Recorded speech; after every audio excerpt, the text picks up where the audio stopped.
फरजाना खान और स्वागत करती हूँ आपका अपने मोटिवेशनल चैनल पर। तो दोस्तों हम सबका ही कोई ना कोई सपना होता है जिसे हम पूरा करना चाहते हैं, लेकिन हम समझ नहीं पाते आखिर हम अपने सपने को पाए कैसे। तो आज हम इसी पर बात करेंगे कि अपने सपने को पूरा करने के लिए हमें ऐसा क्या करना चाहिए जिससे हम अपने सपने को आसानी से पा सकें। तो सबसे पहले हमें ये समझना होगा कि हमारा लक्ष्य है क्या और क्यों है।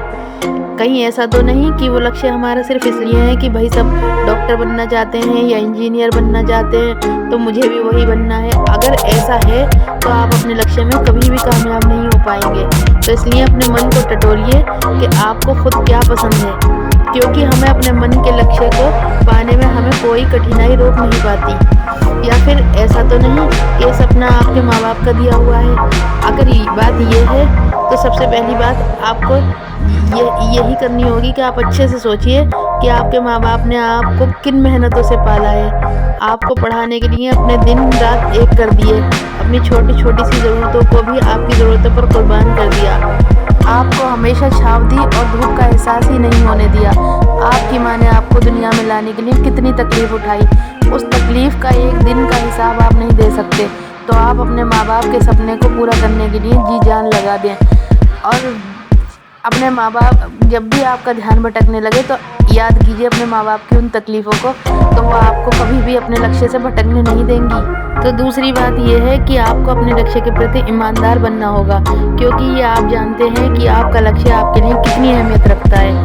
आप अपने मन को अच्छी तरह से टटोलिए कि क्या आप वाकई इतनी मेहनत कर रहे हैं कि नतीजे आपके मन मुताबिक निकले, या सिर्फ दूसरों को बताने के लिए ही आप दिन के 10 घंटे की पढ़ाई करते हैं। तो सच मानिए, आप ये धोखा दूसरों को नहीं खुद को अपने आप को दे रहे हैं, और अपने आप को ही धोखा देकर आप कभी भी अपने लक्ष्य को नहीं पा सकते। इसीलिए अभी समय है, बदल डालिए खुद को और पूरी लगन और ईमानदारी के साथ मेहनत कीजिए। तो तीसरी बात है कि आपको एक मजबूत इरादा बनाना होगा कि आपको आपका लक्ष्य पाना ही है। इसके लिए आपको अर्जुन की तरह सिर्फ मछली की आँख ही दिखनी चाहिए। कहने का मतलब है कि आपको सिर्फ अपने लक्ष्य की ही तरफ ध्यान लगाना होगा कि हमें अपना लक्ष्य भेजना कैसे है। इसके लिए स्ट्रेटजी कोई भी हो, उसे पूरी लगन और ईमानदारी के साथ पूरा करना है। और अगर आप ये कहें कि हमारा ध्यान भटक जाता है और हमसे उस जोश के साथ पढ़ाई नहीं की जाती, तो जिस तरह हमने शुरुआत की थी, तो दोस्तों ये सबके साथ होता है। आप एक बार गिरे तो फिर से उठ खड़े होइए। अपने मन में फिर वही जोश जगाइए कि गिरे तो क्या हुआ, हम फिर से उठने की ताकत रखते हैं। क्योंकि मंजिलें उन्हें नहीं मिलती जो गिरने के डर से दौड़ता ही ना हो, मंजिलें तो उन्हें मिलती हैं जो गिर कर भी समझने की ताकत रखता हो।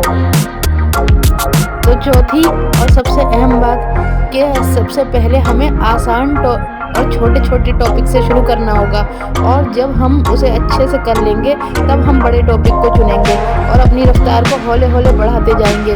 और जो चीज़ हमें समझ नहीं आ रही है तो उसे हम फिर से अच्छे से फोकस करके पढ़ेंगे, और ये बार बार किया गया अभ्यास उस चीज़ को आपके अंदर ऐसे उतार देगा कि आपको पता भी नहीं चलेगा। और इसके बाद जब हम हार्ड टॉपिक को पढ़ेंगे तो यकीन मानिए कि वो आपको बिल्कुल आसानी से याद हो जाएंगे। और पांचवी बात, अगर इस सब के बाद भी आपका ध्यान भटकता है तो बाहर निकलिए और देखिए उन मासूम और अनाथ बच्चों को जो गलियों चौराहों पर आपको मैले कुचेले कपड़ों में बदतर हालत में भीख मांगते हुए दिख जाएंगे। और वो बूढ़े जिनसे ढंग से चला नहीं जाता फिर भी रिक्शे खींचते सड़क किनारे 12 महीने सर्दी हो या गर्मी थोड़ी थोड़ी सी चीज़ें बेचते हुए आपको मिल जाएंगे। और फिर सोचिए कि क्या आपकी कामयाबी उनके जीवन में कोई भी बदलाव ला सकती है। और जवाब अगर हाँ में मिले तो देखिए उनके वो मासूम चेहरे आपको अपने लक्ष्य से भटकने ही नहीं देंगे। तो उठिए और झोंक दीजिए आप अपने आप को उस मेहनत की भट्टी में जहाँ से आप अपने लक्ष्य को पाकर ही निकलेंगे। तो दोस्तों, सपने उन्हीं के पूरे होते हैं जो अपने सपने से प्यार करते हैं और उसकी तरफ कड़ी मेहनत करते हैं, क्योंकि मेहनत का कोई शॉर्टकट नहीं होता। सपने वो नहीं होते जो हम सोती हुई आंखों से देखते हैं, बल्कि सपने वो होते हैं जो हमें सोने ही ना दें। तो जो भी अपने लक्ष्य को पाना चाहता है उसे अपने सपने की तरफ कड़ी मेहनत तो करनी ही होगी। तो चलिए आज के लिए बस इतना ही। अब मिलते हैं अगली वीडियो में, तो तब तक के लिए अल्लाह हाफिज़।